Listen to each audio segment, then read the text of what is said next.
नमस्कार, मेरा नाम राघव है और आप भारती न्यूज़ देख रहे हैं। भारती न्यूज़ के इस विशेष प्रोग्राम में आज हमारे मेहमान हैं प्रोफेसर संजीव भनावत साहब। और परिचय अगर दूंगा तो वक्त ज़्यादा लगेगा, बस मैं बताना चाहूँगा कि professor Sanjeev Bhanawat mass communication department का इंसाइक्लोपीडिया है। इस देश में कहीं भी मास कम्युनिकेशन का डिपार्टमेंट शुरू होता है, कोई ऐसी यूनिवर्सिटी खुलती है जिसमें एक कोर्स इंट्रोड्यूस होना हो, तो उनकी सलाह ज़रूर ली जाती है और उनसे पूछा जाता है कि इसे किस तरह चलाया जाए। इस देश में पत्रकारिता का जो वर्तमान शिक्षा का क्रेज है, उसके पीछे प्रोफेसर संजीव भनावत का बड़ा योगदान है। एक छोटे से सिलेबस से इसको देश के एक प्रसिद्ध कोर्स तक के सफर में प्रोफेसर संजीव भनावत ने जो योगदान दिया है, उसे वो तमाम लोग जानते हैं जो शिक्षा और रिसर्च के क्षेत्र से जुड़े हैं। सर, बहुत बहुत स्वागत है आपका। और बहुत बहुत धन्यवाद राघव भाई, आपके इन आत्मीय शब्दों के लिए। और सर, ये और इंट्रोडक्शन छोटा है मेरी तरफ से, क्योंकि नहीं नहीं, बहुत सारी और भी चीजें हैं जो हाँ जोड़ी जा हाँ हाँ, सकती लेकिन हैं। इन शब्दों में जो भाव निहित है, मुझे पता नहीं कि मैं उसके कितना योग्य हूँ, लेकिन आपने बहुत ही आत्मीयता के साथ और एक बहुत ही संवेदना के साथ मुझे जिस तरह से याद किया है, मैं बहुत बहुत आभार प्रकट करता हूँ।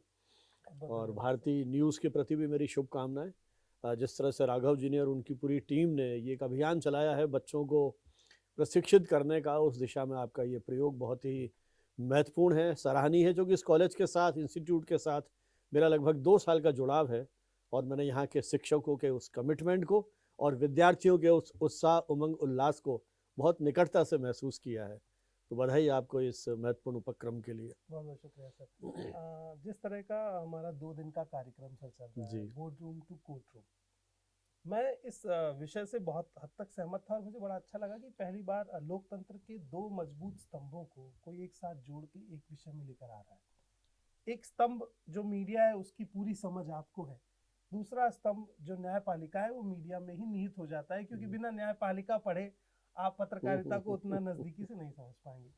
मैं सर आपसे जानना चाहूंगा कि आपका एक लंबा अनुभव है, आपने पूरे दौर को बदलते देखा है। आपने पेन कॉपी के दौर से और चिट्ठी लिखने वाले दौर से आज डिजिटल एज में भी, और आप अभी भी उतनी आधुनिक चीजों से जुड़े भी हैं, मतलब आप अपडेट भी होते रहे। मैं जानना चाहूंगा सर, क्या ऐसा बदल गया है जो नई पीढ़ी को समझना होगा कि जो पुरानी कुछ चीजें छूट गई हैं, वो शायद ना छूटती तो हम बहुत ज्यादा अपडेटेड होते। मुझे लगता है राघव जी, ये पूरा जो परिवेश है ये परिवर्तनशील है। हम हमेशा जो पुरातन है उससे चिपके नहीं रह सकते। आज से 50 साल पहले की दुनिया बिल्कुल अलग थी, आज की दुनिया बिल्कुल अलग है। धीरे धीरे व्यक्ति अपने जुनून से, अपने बौद्धिक सामर्थ्य से नए नए आविष्कार करता है। कुछ आविष्कार ऐसे होते हैं जो एक अकादमिक योगदान देते हैं और कुछ ऐसे होते हैं जो हमारे जीवन के साथ घुल मिल जाते हैं। कोविड का दौर हमने देखा, कोविड से पहले तक कोई बहुत इतना बड़ा चमत्कारिक हमको नहीं लग रहा था। हालांकि कंप्यूटर्स की एज आई, कंप्यूटर आया, उस समय हमें लगा था कि नौकरियां खत्म हो जाएंगी, देश भर में जगह जगह हड़तालें हुई। और अब आप आज देख रहे हैं कि जिसको कंप्यूटर की जानकारी नहीं है उसके लिए नौकरियां नहीं है। लेकिन कोविड का जो दौर था, देखिए बहुत ज़्यादा कष्ट में हम रहे। हमारे परिवारों में कितने लोगों ने इस दुनिया को छोड़ दिया। मेरे ख्याल हर एक के परिवार में कोई न कोई ऐसी कथाएं हैं जिसमें हमने देखा कि उनके मित्र और ये चले गए। लेकिन उसी के साथ जिस तरह से डिजिटल मीडिया ने हमारे जीवन में प्रवेश किया और पिछले 2-3 साल में ये पूरी दुनिया बदल गई है। और सबसे बड़ा जो इस समय आविष्कार है या जिसने इंटरफियर किया है हमारे क्षेत्र में, वो है एआई, कृत्रिम बौद्धिकता। नाम में कृत्रिमता का भाव छिपा हुआ है। तो अब इस कृत्रिम बौद्धिकता ने या आर्टिफिशियल इंटेलिजेंस ने कोई भी जीवन का क्षेत्र है, एजुकेशन है, मीडिया है, हेल्थ है, ट्रैफिक है, जो नाम लें आप, उन सब में इसने हस्तक्षेप किया है ना। मनुष्य जीवन के हर पक्ष को प्रभावित किया है। तो जो आप कह रहे हैं कि युवा पीढ़ी ने क्या देखा है या क्या बदलाव महसूस किया है, तो मैंने कहा युवा पीढ़ी इस आधुनिक दौर में किताबों की खुशबू भूल गई, आपस का जो एक सामाजिकता का भाव था वो भूल गए, है ना। तो एक जो हम किसी चीज के लिए कितना संघर्ष करते थे, एक आप तो ध्यान होगा, आप तो थोड़े से पुराने हैं, आपने वो दौर देखा होगा पत्रकारिता का कि जब एक एक हेडलाइन लगाने के लिए आप घंटों 10 घूमते थे, सोचते थे। इंट्रो लिखने के लिए आप कितना सोचते होंगे, है ना। आज तो हर चीज रेडीली अवेलेबल है, उस चैट जीपीटी में डालिए और आपको तुरंत सुझाव दे देगा, एक नहीं 10 सुझाव दे देगा आपको। तो आपका काम आसान हो गया है। अब ये आप पे निर्भर करता है कि आप पूरी तरह से उस पर निर्भर हो गए या उसको आपने सहायक बनाया है? आप उस तकनीक के गुलाम हो गए या तकनीक आपकी गुलाम है? मुझे लगता है वहीं आपकी सामर्थ्य है, शक्ति है, रचनात्मकता है, कल्पनाशीलता है और प्रयोगधर्मिता है। आप जो बात कह रहे हैं सर, इसे मैं काफी हद तक महसूस कर पाता हूँ। अभी जो वेबसाइट पर स्टोरियां आती हैं उनकी भाषा मृत है। मतलब मैं ये क्षमा भी चाहूंगा किसी को बुरा लगे, वो मैं क्यों कह रहा हूँ मैं समझाऊंगा। मैं कुलदीप नैयर को पढ़ता हूँ, स्कूप, उनकी शानदार किताब, और वो जिस तरह की कहानियां लिखते हैं, मुझे लगता है कि पहले पत्रकारिता में साहित्य की झलक थी, इसलिए उसमें सब आपको महसूस होता था, आपको स्टोरी पढ़ते हुए भाव भी आते थे। वो एकदम गायब हो गई क्योंकि पत्रकारिता के छात्रों ने शायद किताबें पढ़ना कम कर दिया, और वो धीरे धीरे इतना कम हो गया कि मैं उनसे पूछता हूँ कि ये भारत एक खोज किसने लिखी, तो उनको किसने लिखी नहीं पता होता। अब जो आदमी डिस्कवरी ऑफ इंडिया नहीं पढ़ेगा वो उस भारत से जुड़ ही नहीं पाएगा जो भारत की बुनियाद है। जो आदमी अंबेडकर की किताब नहीं पढ़ेगा कि शूद्र कौन थे, वो जान ही नहीं पाएगा कि अंबेडकर का संघर्ष क्या है। जेपी लोहिया के मूवमेंट आपको नहीं पता है, आपको इमरजेंसी नहीं पता है, आपको भारत के पैदा होने के बाद विकसित होने का दौर नहीं पता है, तो आप इस वाले भारत से कैसे? वो तो बिल्कुल सही कह रहे हैं आप, चूंकि हमारी इस तकनीक पे निर्भरता इतनी बढ़ गई है। देखिए, आपके एक क्लिक पर हजारों पृष्ठ खुल जाते हैं आपके सामने बिना मेहनत किए। जब मैं अपने पुस्तकालय में जाता था तो वहां मैं एक चीज की तलाश कर रहा हूँ, मुझे 10 चीजें और मिल जाती थी। मैं उन्हें भी कहीं ना कहीं पढ़ने के लिए लालायित होता था, उत्सुक होता था। हम जब नोट्स बनाते थे पढ़ते समय तो टेबल पे 10 किताबें होती थी और उनको पढ़ के, अब तो आप एक क्लिक के। फिर दूसरी प्रॉब्लम क्या है जो मुझे लगता है सबसे बड़ी समस्या है आज की, कि ये जो एल्गोरिदम है ना, आपने एक क्लिक किया, उस एक क्लिक पे जो सामग्री आई, जैसे मान लीजिए आज मैं दिल्ली में हूँ, कल मैं वापस अपने शहर जाऊंगा और मैं उसको देखूं कि साहब आज दिल्ली के अखबारों ने मेरे भाषण को कैसे रिपोर्ट किया, तो मुझे अगले कई दिन तक दिल्ली की खबरें मिलती रहेंगी। बिल्कुल। तो ये जो एल्गोरिदम है जिस तरह का, उसने वो फिल्टर बबल और अलग अलग नाम आप दे रहे हैं, उसने हमारी सोच को एक डायरेक्शन में लाके दे दिया। जब मैं 5-7 अखबार पढ़ता था, किताबें पढ़ता था, तो अलग अलग ढंग से सोचता था।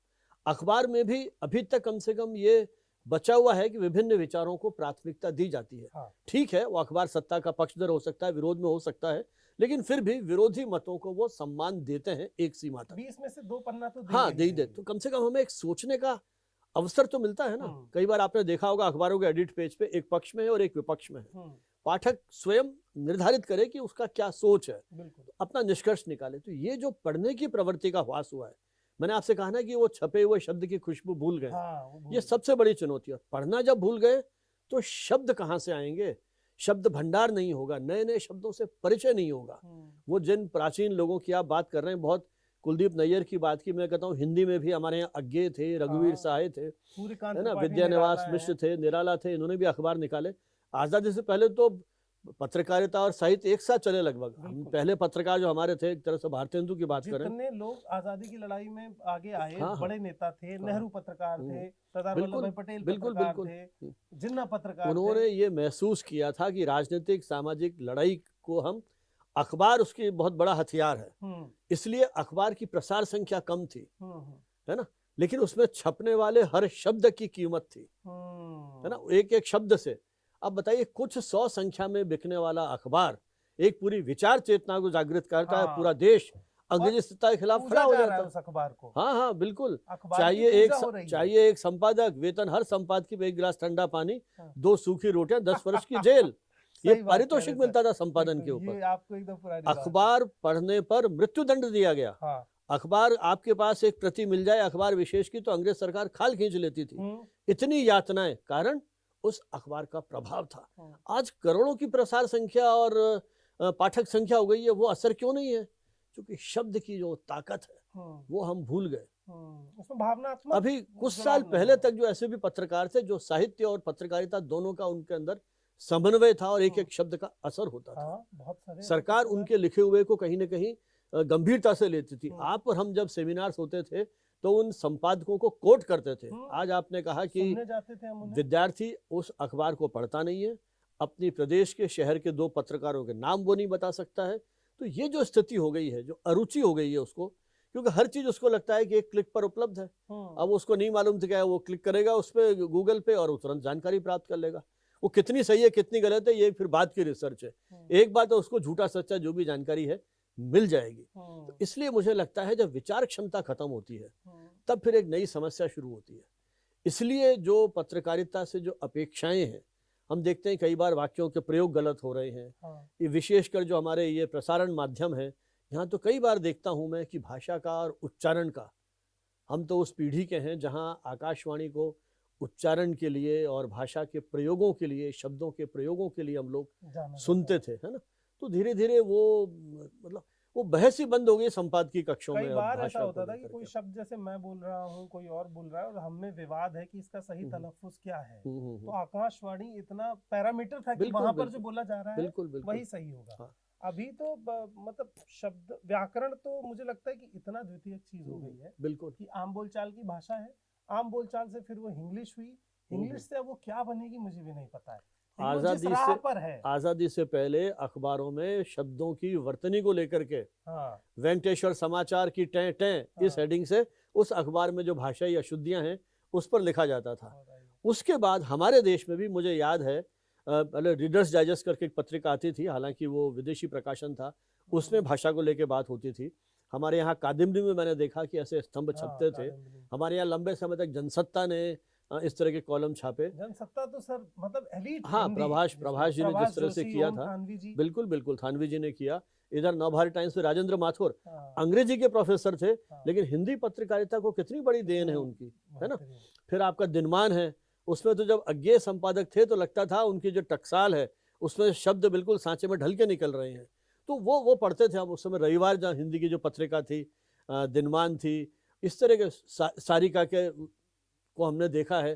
तो किस तरह से प्रयोग होते थे, साहित्यिक विशेषांक निकलते थे, साप्ताहिक हिंदुस्तान, धीरे धीरे वो सारी चीज़ें, धर्मयुग, ये सारी चीज़ें खत्म होती चली गई। तो मुझे लग रहा है कि ये एक बहुत बड़ी समस्या है कि शब्दों के साथ जो हमारा एक जुड़ाव था। आज भी आपने थानवी जी का नाम लिया, मैं कई बार उनके फेसबुक पे देखता हूँ, अखबारों में शब्द चयन को लेकर के वो किस तरह से टिप्पणियां करते हैं। हाँ, विदेशी जो नाम है उनमें किस तरह की गलतियां हो रही हैं। एक ही शब्द को एक अखबार कैसे लिख रहा है, दूसरा अखबार कैसे लिख रहा है। तो एक स्टाइल बुक, शैली पुस्तिका किसी जमाने में अखबारों में होती थी, जो एक तरह से उनका गीता कुरान की तरह से वो ग्रंथ होते थे, उनके शैली पुस्तिका, है ना। लेकिन धीरे धीरे अब कोई उसकी, मुझे लगता है कि वो जो मान्यता होनी चाहिए या उसका जो महत्व होना चाहिए, हम भूलते चले गए। और उस प्रतिस्पर्धा के दौर में ये भाषा और तथ्य और इनको लेकर के एक बहुत बड़ी चुनौती हमारे सामने आई है। मैं चाहूँगा कि सर ये बड़ा अच्छा मौका है, जो बच्चे 12वीं के बाद अब एडमिशन की तलाश में निकलेंगे, पत्रकारिता में लेना चाहेंगे, उनको एडमिशन लेते वक्त किन किन चीज़ों का ध्यान रखना चाहिए। एक तो कॉलेज चुनने के लिए, दूसरा खुद का भी चुनाव करने के लिए कि क्या जिस विषय की तरफ मैं जा रहा हूँ, पत्रकारिता की तरफ, वो मैं बिना समझे तो नहीं जा रहा हूँ कि मैं बस एक एंकर को देख के चला आया, मुझे नहीं पता कि उसके पीछे 100 लोगों की टीम। राघव जी, 12वीं क्लास के बच्चा मुझे लगता है कई बार इतना परिपक्व नहीं हो पाता है। तो मुझे लगता है एज टीचर, एज पेरेंट्स, हमको भी उसको गाइड करना चाहिए, दिशा देनी चाहिए। सबसे पहला तो है उसका रुझान क्या है। वो आपने सही कहा कि वो जो उसके साथ ग्लैमर जुड़ा हुआ है, वो उस एंकर को देख रहा है या उस पत्रकार को देख रहा है जिसका नाम अखबार में रोज छप रहा है, या जब वो किसी समारोह में जाता है कि देखता है कि प्रेस गैलरी है, वो उनके आगे अखबार वाले आगे आगे बैठे हुए हैं, वो फ्री में मैच देखने चले गए, या इस तरह की जो चीज़ें हैं, इन छोटे छोटे जो प्रलोभन है या छोटी छोटी जो इस तरह की उनको जो कंसेशंस हैं उनके लिए, उससे प्रभावित नहीं हो। पहले तो वो अपना स्वयं का मूल्यांकन करे कि इस जॉब के लिए मैं रिपोर्टिंग में जाना चाहता हूँ, एडिटोरियल में जाना चाहता हूँ, मेरी खुद की क्षमता कितनी है, मैं देश दुनिया को किस रूप में देख पा रहा हूँ, कितना आलोचनात्मक ढंग से मैं इन चीज़ों को देख पाता हूँ। वो अखबार पढ़ता है तो जो कुछ छप रहा है उसको किस तरह से रिएक्ट करता है ना। भाई जब आप एंकर हैं, आप इंटरव्यू भी लेंगे, रिपोर्टर है, कोई व्यक्ति मिलता है तो उसको किस तरह से बातचीत करेंगे आप देश के रक्षा मंत्री से बात कर रहे हैं, गृह मंत्री से बात कर रहे हैं, तो आपको हमारी जो रक्षा नीति है या जो गृह नीति है उसके बारे में जानकारी होनी चाहिए ना। जिससे भी बात कर रहे हैं, फिल्म स्टार से बात कर रहे हैं तो आपको फिल्मों का ज्ञान होना चाहिए। तो किस तरह की उसकी अभिरुचि है, उसकी अभिरुचि क्राइम रिपोर्टिंग में है, स्पोर्ट्स में है तो स्पोर्ट्स की जानकारी हो, वो मूल्यांकन तो उसको खुद को करना पड़ेगा, दूसरा उसे कोई जानकारी नहीं दे पाएगा। कॉलेज का चयन करते समय भी उसको वहाँ के जो एलुमनाई हैं उनसे बात करनी चाहिए, शिक्षा का स्तर किस तरह का है, विद्यार्थियों के लिए कितने अपॉर्चुनिटीज़ हैं, उनके जो एक्स्ट्रा करिकुलर एक्टिविटीज़ कहते हैं ना अपन, उनकी चाहे डिबेट्स की बात करें, एकेडमिक सेमिनार्स की बात करें, मीडिया से जुड़े हुए लोगों को कितनों को बुला पाते हैं, कितना उनको एक्सपोजर दे पाते हैं, कितने विजिट्स होती हैं, प्रैक्टिकल ट्रेनिंग कितनी हो रही है। तो उनके आसपास वो जितनी उनकी आर्थिक क्षमता है उस हिसाब से वो देखें और कॉलेज की उन जो उनकी स्टेट ऑफ आर्ट है, जिस तरह की स्थिति है, उसको देख करके, वहाँ की फैकल्टी को देख करके वो अपना निर्णय कर सकते हैं कि भाई मुझे यहाँ पर एडमिशन लेना चाहिए कि नहीं लेना चाहिए। फिर उनकी खुद की क्षमता, आजकल हर जगह एंट्रेंस टेस्ट होता है, अब तो NTA भी टेस्ट ले रहा है, वहाँ आपसे वो आपसे मांगते हैं, प्रेफरेंसेस मांगते हैं वो, तो आप उसी हिसाब से अपनी 2 3 4 जो प्रेफरेंसेस हैं वो दीजिए। लेकिन सबसे पहले देखिए कि आप इस प्रोफेशन में अपने आप के साथ कितना जस्टिस कर पाएंगे, कितना लिख पाएंगे। ये जॉब, यदि आप रिपोर्टिंग में जाते हैं तो ऐसा तो है नहीं कि फूलों की सेज है, वहाँ आपको काम करना ही पड़ेगा, है ना, जाना पड़ेगा। फिर कितना एक्सट्रोवर्ट हैं आप, है ना, शुरू में तो आपको मेहनत करनी पड़ेगी ना, बाद में ठीक है कि सोर्स आपके पास आ जाए, जब आप रम जाएंगे हाँ तब तब आप, तो पहले आपको सब करना पड़ेगा। ये कितने एक्सट्रोवर्ट नेचर है आपकी, कितने लोगों से बात कर सकते हैं, दूसरे लोगों के जीवन में कितना इंटरेस्ट ले पाते हैं, आपका किसी चीज़ को सोचने समझने की क्षमता क्या है, बिटवीन द लाइन्स आप पढ़ सकते हैं नहीं पढ़ सकते हैं, एक समाचार को सूंघने की क्षमता भी तो चाहिए उसको, है ना। तो इस तरह की क्रिएटिविटी यदि उसके पास है, एडिटिंग में जाना चाहता है तो वो देखे कि भाई उसके पास किस तरह का टैलेंट है, वो किसी घटना में से उसका न्यूज़ सेंस निकाल के हेडलाइन लगा सकता है नहीं लगा सकता है, कितना उसका प्रेजेंस ऑफ माइंड है। अब आप टेलीविज़न पर हो, लाइव प्रोग्राम चल रहा है, अचानक खबर आ गई तो हड़बड़ा गया तो गड़बड़ हो जाएगी, है ना, कोई भी टेक्निकल दिक्कत आ जाए। इस बारे में बात करने भी वाला था आपसे। मैं आजकल एक बड़ी मजेदार चीज देख रहा हूँ। मैं जब शुरू में टीवी में गया तो स्वराज एक्सप्रेस खुला था, विनोद दुआ जी कार्यक्रम करते थे, मुझे उनका प्रोडक्शन करने का मौका मिला। तो वो हर बच्चे को ये बड़ा समझाते थे कि क्या एंकर बनने आए हो? तो मैंने कहा हाँ। तो बोले एंकर तुम बन सकते हो 10 साल बाद, 5 साल बाद, लेकिन अगर तुम इस रास्ते से होके जाओगे, ये रास्ता जिसमें वो तमाम लोग काम करते हैं जो एंकर बने नहीं है, कोई कॉपी एडिटर है, कोई कैमरा पर्सन है, कोई प्रोड्यूसर है, तो तुम्हें वो सारे काम पता होंगे जो तुम्हारे पीछे चल रहे हैं। तो अगर किसी दिन तुम्हारा टीपी बंद हो गया, तुम्हारी जबान नहीं बंद होगी, तुम 10 मिनट 20 मिनट बिना टीपी के मैनेज कर ले जाओगे। और अगर तुम टीपी वाले पत्रकार बने रहे तो जिस दिन टीपी बंद हुआ तुम चैनल बंद करा के जाओगे। ये हमारे प्रोफेशन में भी है राघव जी, टीचिंग में भी यही है। हम यहाँ कहते हैं पेन ड्राइव प्रोफेसर, आपने सारी चीजें पेन ड्राइव में कर ली, अब जैसे पेन ड्राइव लगाया लाइट चली गई, अब आप क्या करोगे? साहब मेरे तो पॉइंट्स पेन ड्राइव में ही है, मैं तो नहीं बोल सकता। तो हंसी के पात्र बनोगे आप। तो आप में ये क्षमता होनी चाहिए कि पॉइंट्स हैं तो ठीक है, लेकिन मान लीजिए कोई ऐसी स्थिति हो जाए कि तकनीक काम नहीं करे, तो कम से कम आप संवाद करने की स्थिति में तो हो। ये कब होगा? जब विषय का गहन अध्ययन आपका होगा, चिंतन मनन होगा। कुछ जरूरी नहीं आपके विचार से सब सहमत हो, लेकिन आप तर्क करने की क्षमता हो, तार्किकता हो आप में, ये चीज़ें जरूरी हैं। तो जो इस प्रोफेशन में आना चाहता है वो इस मानसिकता से आए कि मैं इसके लिए तैयारी कर सकने में इच्छुक हूँ। हर चीज़ पढ़नी पड़ेगी, राजनीति भी पढ़नी है तो खेल भी पढ़ना है, तो संसद के बारे में जानकारी होनी चाहिए, न्यायपालिका के बारे में, जीवन के जितने विविध क्षेत्र हैं उनके बारे में जानकारी होनी चाहिए। जब जो पब्लिक डोमेन में बात पहुंच जाए बस उसकी पूरी जानकारी होनी चाहिए। ये आपकी जिम्मेदारी, बिल्कुल उत्तरदायित्व है। हाँ। और ये बात तभी मैं बार बार कहता हूँ, अपनी क्लास में भी कहता हूँ कि प्रोफेसर संजीव बानावत जी के साथ मिला हुआ आधा घंटा एक सेमेस्टर के बराबर है। और अगर आपको पूरा सेमेस्टर पढ़ना है तो इंटरव्यू आप देख लीजिए। उसके साथ साथ ये इंटरव्यू उन तमाम पेरेंट्स को भी देखना चाहिए और उन छात्रों को भी जो 12वीं के बाद पत्रकारिता की पढ़ाई से जुड़ना चाहते हैं, ताकि उनके दिमाग में चीज़ क्लियर हो कि ये विषय किस तरह का है और इसको किस तरह से चुनना है। क्योंकि आप हाफ हार्टेड होकर पत्रकारिता नहीं कर सकते हैं, आपको पूरी तरह से इस विषय को आत्मसात करना होगा। हमारा इंटरव्यू आपको कैसा लगा कमेंट बॉक्स में ज़रूर बताइए। उसके साथ साथ अगर कुछ आपके सवाल हैं जो आप प्रोफेसर संजीव बानावत जी से पूछना चाहते हैं तो उन्हें भी साथ में कमेंट बॉक्स में छोड़ दीजिए। मेरा वादा है कि अगली बार जब भी समय मिलेगा उन तमाम सवालों को लेकर सर से बात होगी और आप तक वो सभी जानकारियां पहुंचेंगी। बहुत बहुत शुक्रिया, धन्यवाद सर। धन्यवाद।